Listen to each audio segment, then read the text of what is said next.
மதுரை சித்திரை திருவிழா என்பது தமிழகத்தின் மிகவும் பிரசித்தி பெற்ற பழமையான மற்றும் மிகப்பெரிய திருவிழாக்களில் ஒன்றாகும்.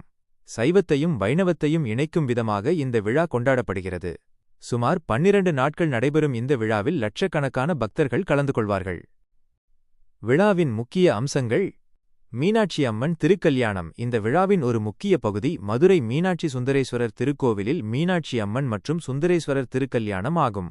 இது மிகவும் கோலாகலமாக கொண்டாடப்படும் ஒரு நிகழ்வு. மீனாட்சி அம்மன் பட்டாபிஷேகம். மீனாட்சி அம்மனுக்கு பட்டாபிஷேகம் சூட்டி நவரத்தின செங்கோல் வழங்கும் வைபவம் நடைபெறும்.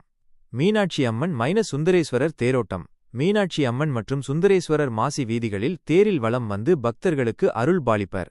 கள்ளழகர் வைகை ஆற்றில் எழுந்தருளல். இந்த விழாவின் சிகர நிகழ்வு அழகர் மலையிலிருந்து கள்ளழகர் திருக்கோலத்தில் வைகை ஆற்றில் எழுந்தருளும் நிகழ்வு ஆகும். மண்டூக முனிவருக்கு சாப விமோசனம் அளிப்பதற்காக அழகர் மதுரைக்கு வருவதாக ஐதீகம். தசாவதார நிகழ்வு. கள்ளழகர் வைகை ஆற்றில் இறங்கும்போது ராமராயர் மண்டபத்தில் தசாவதார நிகழ்வு நடைபெறும். தேவேந்திர பூஜை. சித்திரை திருவிழாவின் இறுதி நாளில் மண் செழிப்பதற்காக தேவேந்திர பூஜை நடத்தப்படும்.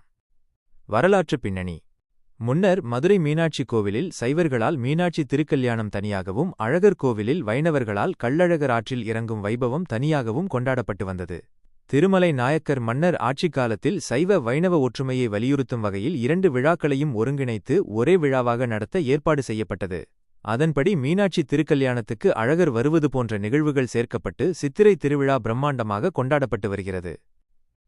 திருவிழா நடைபெறும் காலம்: சித்திரை மாதம் ஏப்ரல்-மே மாதத்தில் பௌர்ணமிக்கு முன்னதாக 10 நாட்கள் இந்த விழா கொண்டாடப்படுகிறது. மதுரை சித்திரை திருவிழா என்பது வெறும் ஒரு விழா மட்டுமல்ல, அது மதுரை மக்களின் வாழ்வோடும் கலாச்சாரத்தோடும் பின்னிப்பிணைந்த ஒரு உன்னதமான கொண்டாட்டம்.